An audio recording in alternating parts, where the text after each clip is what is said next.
We have taken a look at Schoology navigation in general, and we've taken a look at the resources section of Schoology.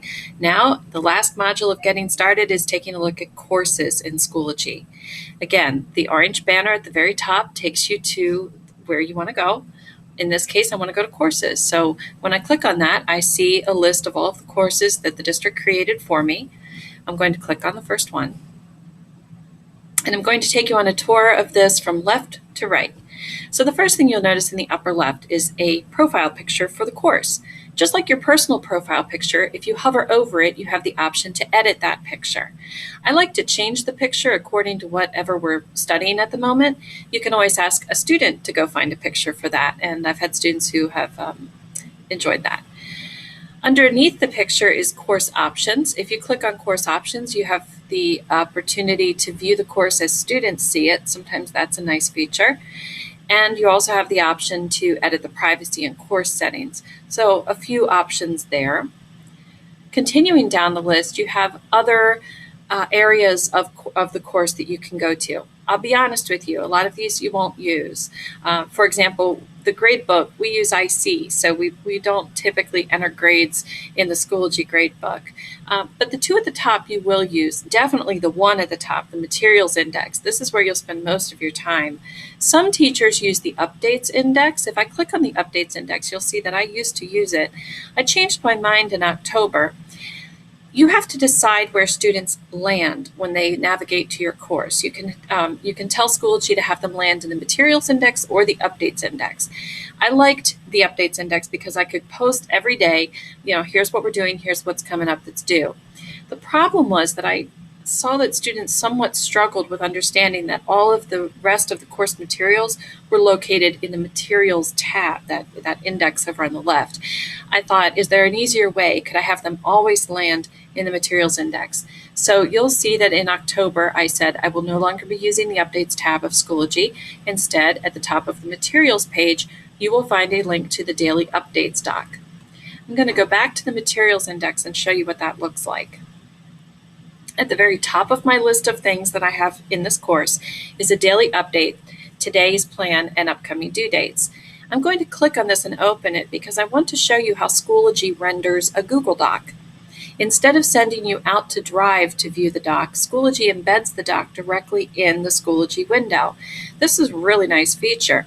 You can still edit the doc, you can share the doc, you can do all of the work that you need to do without ever leaving Schoology. Across the top of the page is a breadcrumb trail. This breadcrumb trail takes you back out to the main page of your course. Above my list of resources in my course are two important buttons. The first is Add Materials, and the second is Options. Let me take a look at Add Materials first. You'll see all of the same options you had in Resources. What this means is that you could create course content from directly within the course. That's a nice way to work, but please remember that you should save those things to resources if you want to reuse them in the following years. But if you were doing something on the fly, you might choose to just create it right from within the course. The other advantage to creating things in resources is that you create it once and then you can push it to multiple courses or multiple sections in one screen. You can click off all the sections you want to share it to. If you create something from within a course, you're only creating it in that section of the course. So it's best to create in resources and push out to multiple places from resources. Under the Options tab is two important things. The first is student completion. I'm not going to go into the how of student completion right now, but I want to point that out as a feature of Schoology. What you can do is require students to complete certain tasks before Schoology will release them to something lower in the list. It's a great way to help students with pacing and to help have students go through a course in sequential order, particularly if it's a blended learning environment where students are setting their own pace in many cases. The second option here is Save Course to Resources.